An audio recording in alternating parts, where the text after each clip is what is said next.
well, the film tells a story about a detective.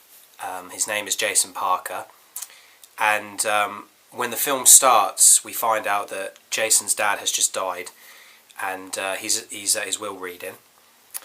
And when Jason finds out what he's been given from his dad has left him a mysterious ring that Jason has no idea about. His dad never told him about this ring. So through the film, Jason tries to find out why his dad kept this secret about this ring. And also Jason's life turns into sort of like a self-discovery and a battle for survival when a bunch of unsavoury characters come into his life. And that's basically the main plot, but there's more to it than that when you watch the final film.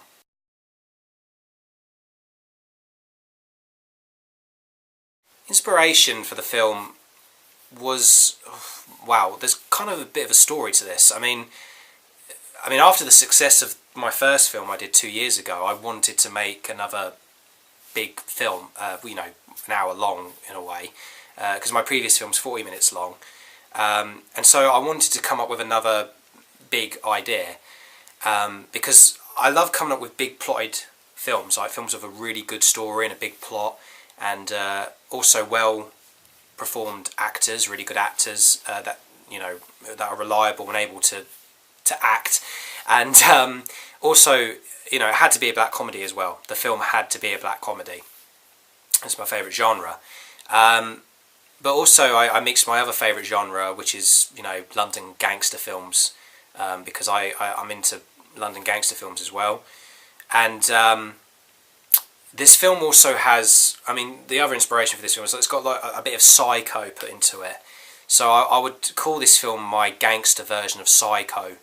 The story elements kind of have that way of what Psycho does. But I wouldn't say this was very Hitchcock. This is definitely my style of filmmaking. Good humour, very tensional, very suspenseful. There's a lot of mix from what I love about films into this movie. And also, when I wrote the script for this idea, the idea of the whole, detective gets a possession from his dead father was always in my mind. And also some nasty gangsters or people go after him, and he tries to find out all about this possession.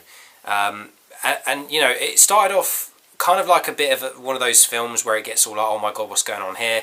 And then when I was writing the script, like many drafts, it turned into some sort of Indiana Jones film with this big adventure and trying to discover something and everything like that. So I probably deleted about 3 drafts of this script, and then I think from my 5th or 6th draft, I finally picked some ideas, got inspiration, wrote down what I needed to do, collected some notes, and the script, I started this script last year in September, but I didn't actually finish the script until early November.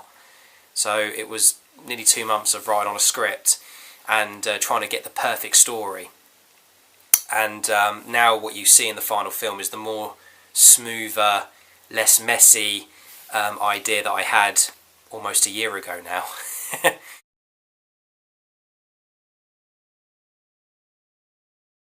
Well, Charlie is my main guy. He's my Johnny Depp. He's my right-hand man. We work together. We have a little production company together, RC Productions. I think you know what that stands for. He working with him is always great. He played my main villain in my previous film, and everyone loved his performance. He was the best actor in that film. So there was no surprise that I asked him to play the role of the main protagonist this time, to see how good he could do on that. And again, he just delivers. Like, when I tell him how to do a role, he just gives it his all. So reliable, so hard-working. My best mate, my oldest mate. We have the same humour. We have a laugh on set. We come up with loads of ideas together. We work well as a team. And I pretty much couldn't have done this film without his help. So, we really did well together on this film.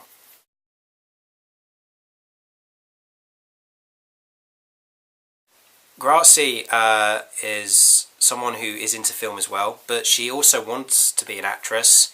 So when I met her at university and we became really good friends, I really wanted her to be in this film. And originally she was meant to play a different character than what she played now, because in this film she plays a character called Rita Jones. The only problem is she wasn't meant to play the character she was. She was meant to play a more devious character, but then when I was rewriting the drafts and coming up with the final draft of the script, we had her play a more sympathetic and a more vulnerable character. And she, again, is fantastic with delivering her performance. I mean, it's not just her physical performance that does it, you know, with the dialogue and, you know, what she says. Her facial expressions as well, they really do tell exactly how she's feeling, and she plays it off amazingly well. And I have worked with her before on Crime Ballet, and she did a really fantastic job in that. And working with her again was fantastic. We had a laugh.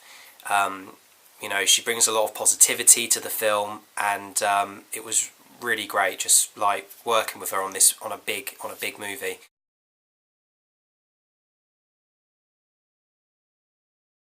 I really wanted William to be in this film because I've worked with him before on a university project, and he is a great guy. He's a fantastic actor. Like, he is so funny. You know, he's so funny in acting and as himself. He's a really great guy. He's got a wonderful personality, full of energy, and I really wanted him to be in this film, and his look matched a character of what he plays, which is Randall.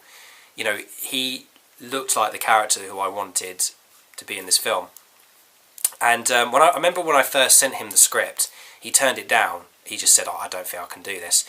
But then I said to him, "Have you read the script?" And he said no. So I said to him, "Read the script before you say no then, because you might like it." So he did read the script. Because one day when I was going out shopping, he stopped me in the middle of a car park and was like, "Reese! Reese!" And I said, "What?" And he said, "I've just read your script and I loved it and I want to be in this movie." And I just said, "Well, there you go then." And you know, when I told him how to dress as his character with the leather jacket and the blue jeans and the sunglasses, and you know, sort of made him a little bit like a 60s or 70s character, he just did exactly what I wanted him to do.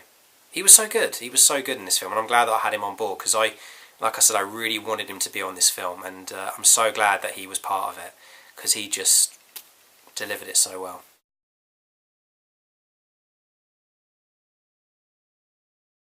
Hannah Morton narrates this film. She was originally meant to have a role in this film as Jason's love interest, but unfortunately, due to scheduling conflicts, we had to write out her character.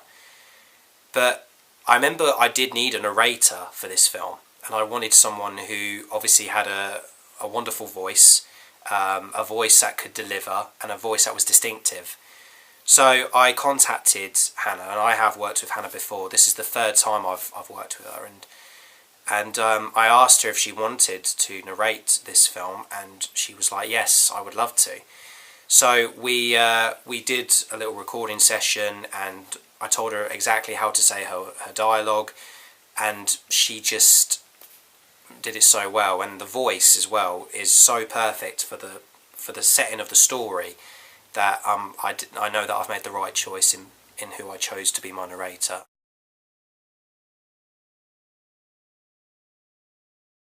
I'm saving the best till last here. The best actor in the film, no doubt, is Benedict, who plays my main villain, Tyson P. Finnegan. Benedict is just the most magnificent human being I have ever met. He kind of reminded me of like a Shakespearean actor. You know, he gave his performance as Tyson. It was very Shakespearean, very comical, and very scary as well. You know, I mean, I'd never worked with him before. I mean, this is the first time I worked with him, and when I did, I mean, he just delivered his lines so well. Most of it was ad-libbed as well. I mean, he really sort of made a twist on his words, and he just gave out probably the most magnificent and most fantastic performance I've ever seen. And I absolutely loved working with him, and I love who he is. I mean, he's just such a nice guy. You know, he's not as what he is as Tyson. No, not at all. He's the complete opposite. He's a huge teddy bear. I just loved working with him, and I really do hope to work with him again.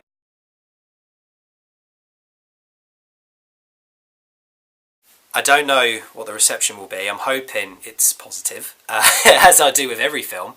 I mean, I didn't expect the reaction I got from my previous film 2 years ago. I literally thought, because it was just me, my friends, and a camera remaking, you know, a Fargo crime type of film.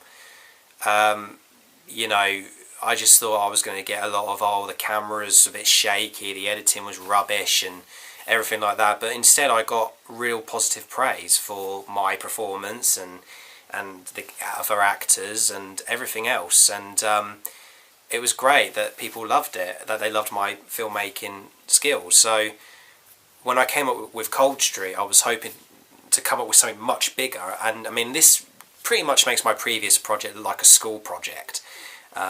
You know, but again, it's just me with a camera and a few friends making a film.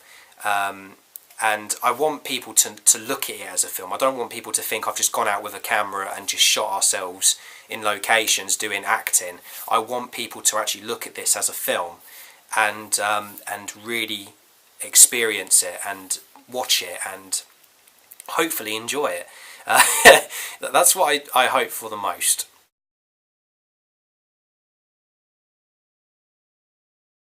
I've got loads of plans for the rest of the year and next year. I don't really want to say what I'm going to do next year, because I don't want to say I'm going to be making another film and then I don't. But I can promise you that we're making my 200th YouTube video right now, which is called Life's Questions, and we're going to start filming it very soon. The script's just been written, and I'm hoping to make it my funniest project I've ever done. I'm also I can also reveal that I'm going to be making a Crime Ballet 3 one day soon as well. Hopefully planning it to release sometime in early 2017. Apart from that, that's what I'm going to do. Also, I'm going to make some more short films and YouTube videos along the way. But at the moment, I want to focus on Cold Street, and I want to see the reception it's going to get, and hopefully it becomes a success. But I just want to say, I want to say a huge thank you to everyone who has supported me since I mentioned this film. A huge thank you to the actors who starred in this film, you know, Charlie, Grazie, Benedict, William and Hannah. I love you all. You're all fantastic people. And I just want to say a huge thank you to everyone else who knew I was making this film and just was always had faith in that I could do it. So thank you very much, everybody. And don't forget, Cold Street comes out this Friday. So I hope that you all enjoy it. Fingers crossed.